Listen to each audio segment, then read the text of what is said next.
In the developed world, we are currently entering a mental health epidemic, with depression now being the leading cause of ill health and disability worldwide, and the number of antidepressants prescribed in England doubling over the last 10 years. It should be alarming to know that there has been no pharmacological advancement in the treatment of depression for over 3 decades. The best options currently available, SSRIs, were developed in the 80s. They must be taken every day, can take 6 weeks to become effective, come with a host of undesirable side effects, and are also ineffective for more than 30% of people who take them, leaving a large number of people untreatable. However, we do not have to settle for these results. The Beckley Imperial Research Program, which I co-direct, undertook a study of a new kind of psychotherapy for the treatment-resistant depression, with results that far outstrip those of any current treatment. Before the 2 treatment sessions, patients spoke of feelings disconnected from their senses, from those around them, and from the world at large. And while standard antidepressants work by numbing the extremes of emotion, whether good or bad, during our psychotherapy, patients confronted and sometimes relived traumatic memories from their past, interspersed with nourishing, reviving memories of love and happiness. And afterwards, patients reported a shift in the very nature of their consciousness, from disconnection to connection, and from avoidance of difficult emotions to their acceptance. The treatment worked far faster than SSRIs and more consistently. 1 week after just 2 sessions, every patient displayed measurable improvements in their symptom severity, and 2/3, 67%, of the patients had improved so much they no longer qualified as clinically depressed. This after an average of 18 years of treatment-resistant depression.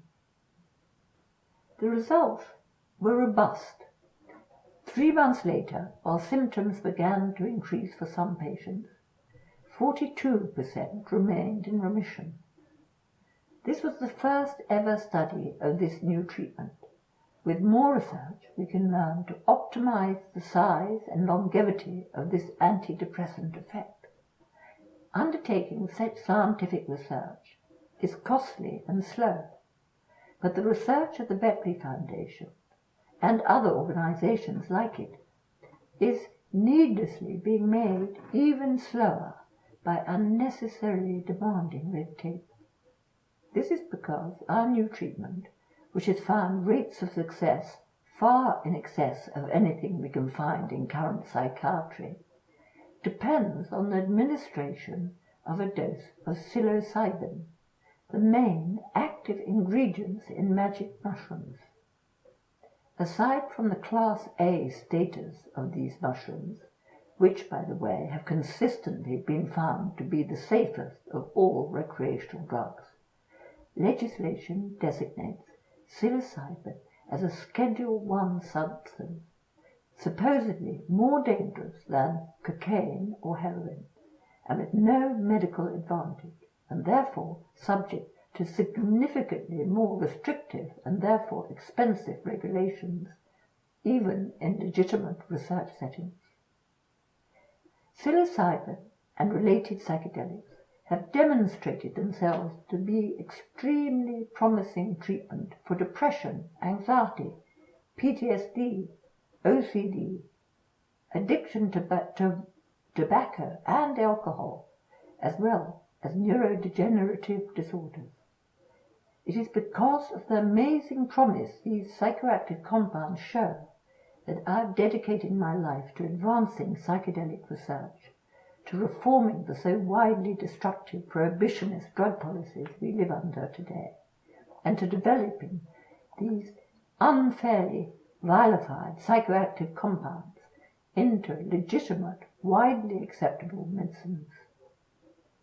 With a mental health epidemic brewing, it is high time for the government to act. There is no reason not to reschedule psilocybin and other psychedelics to Schedule 2, or indeed 3.